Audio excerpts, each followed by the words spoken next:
So what's the history behind this data storage? In this video, I'll be discussing the same.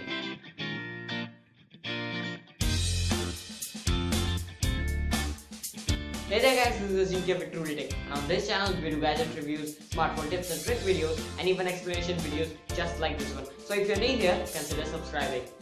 So the smallest countable unit of data storage is 1 bit, and when you combine 8 bits you get 1 byte, and 1 byte equals to a letter which can be A, B, C, D till Z. So when you combine 10 bytes you get 1 word which could be applesauce. After combining 100 bytes you get 1 telegram or postcard. So moving on to 1000 bytes, which is 1 kilobyte, and you get a short story out of it. After combining 2 kbs, you get 1 typewritten page. After 10 kb, you get 1 static web page. After 100 kbs, you get 1 low resolution photograph.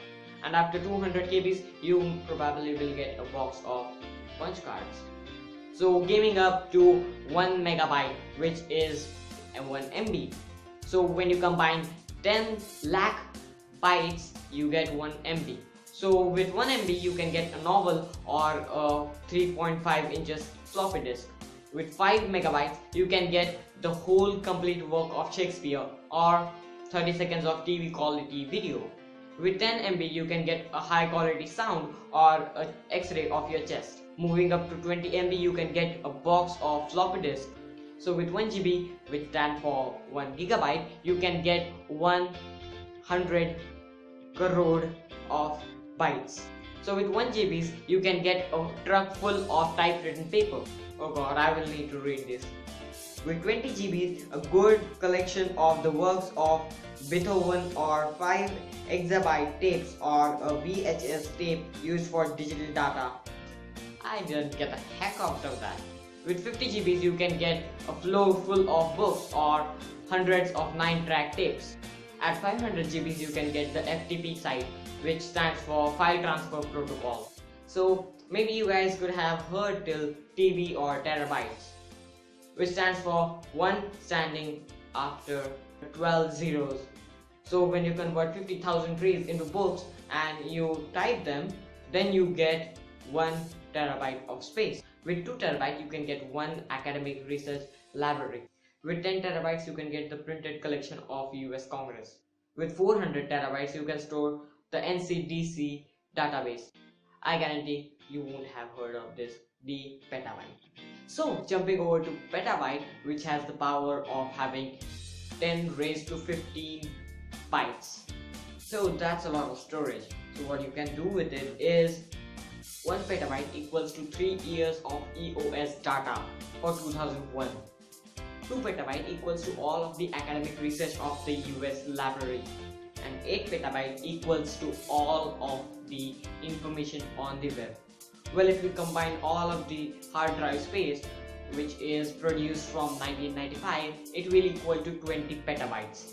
With 200 petabytes, you can store all of the printed material on this earth.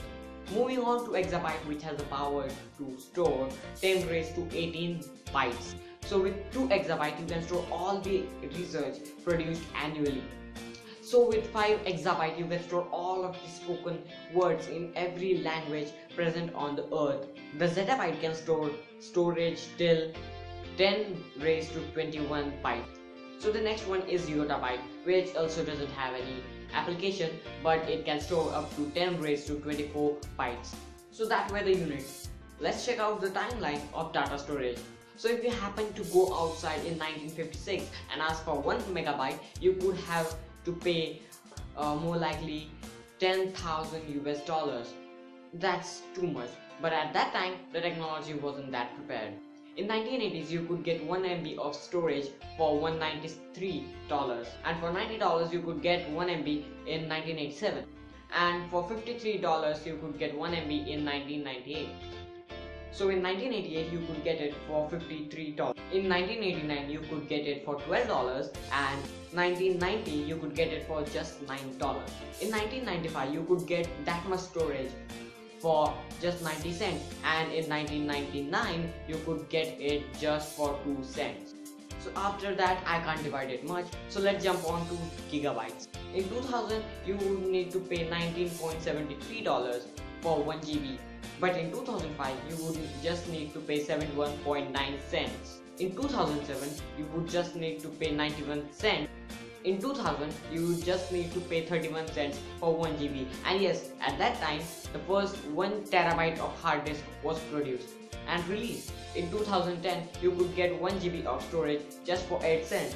In 2010 you could get 1 GB of space just for 8 cents. And yes, at that time the first 3 terabyte of hard disk was produced and released. So if you change all of the data units into a city, you could see a picture like this. Fun fact, it is said that a human brain has a storage capacity of 1 terabyte to 10 terabytes. But it is likely to say that it is near 3 terabytes. So to look at the future of the data storage, we will need to look at the past. So we will start in the year of 1745, where the first punch card was introduced. In 1950s, the magnetic tape was introduced. And in 1963, the first removable hard disk and cassette tapes were introduced.